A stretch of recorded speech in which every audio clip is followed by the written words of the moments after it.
खबर शामिल करते हैं झोल से। हमारे नुमाइंदे मीर रेहान अली की रिपोर्ट के मुताबिक नेशनल प्रेस क्लब झोल के साबका सदर मकतूल मुर्तज़ा शर के वुरसा इंसाफ के असूल के लिए सरापा एहतजाज।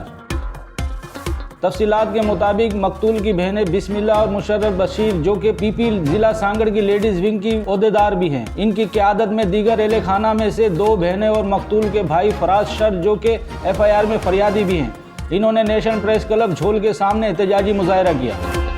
मुजाहिरीन ने कहा कि हमारे साथ इतना बड़ा जुल्म हुआ है और मगर अफसोस की बात यह कि पीपी की मरकजी क़यादत और ज़िले क़यादत ने हमको फ़ोन तक ना किया और ना हमारे साथ होने वाले जुल्म की मजम्मत की। मजीद इन्होंने कहा कि SHO झोल ने हमारे कत्ल होने वाले भाई के कातिलों से पैसे लेकर खामोशी इख्तियार कर ली और जो कातिल हमारे भाई को कत्ल करने के बाद अपने घर खाली करके चले गए थे, अब वही लोग दोबारा अपने घरों में वापस आ गए हैं और सरेआम असले की नुमाइश भी कर रहे हैं। जब हमने SHO को इस बात की शिकायत दी कि कातिल वापस आए हैं और असले के जोर पर हमें केस से हाथ उठाने की धमकियां दे रहे हैं, तो उल्टा SHO हम पर केस दाखिल करने की धमकियां दे रहे हैं कि तुमने मुखालफिन के घरों से सामान चोरी किया है, तुम पर चोरी और डकैती के केस दाखिल करूंगा। और कातिल के रिश्तेदार भी प्रेस कॉन्फ्रेंस करके हम पर चोरी के झूठे इल्जामात लगा रहे हैं, जबकि इस बात में कोई सदाकत नहीं है। कातिल और पुलिस मिलकर इलाके के बाअसर अफराद के कहने पर हमें हरासा कर रहे हैं ताकि हम अपने मकतूल भाई के केस से हाथ उठा लें। आखिर में मुजाहिरीन ने Bilawal Bhutto Zardari, IG Sindh police, DIG Shaheed Benazirabad, SSP Sanghar से मुतालबा किया है कि हमारे भाई के कातिल सतारो शर को फिलफौर गिरफ्तार किया जाए और मुजरिम के दीगर रिश्तेदारों से हमारे इलाके को खाली करवाया जाए और हमें तहफ़्फ़ुज़ और इंसाफ फराहम किया जाए। मजीद खबरों और अपडेट के लिए विजिट करें हमारा YouTube चैनल HIJD न्यूज़।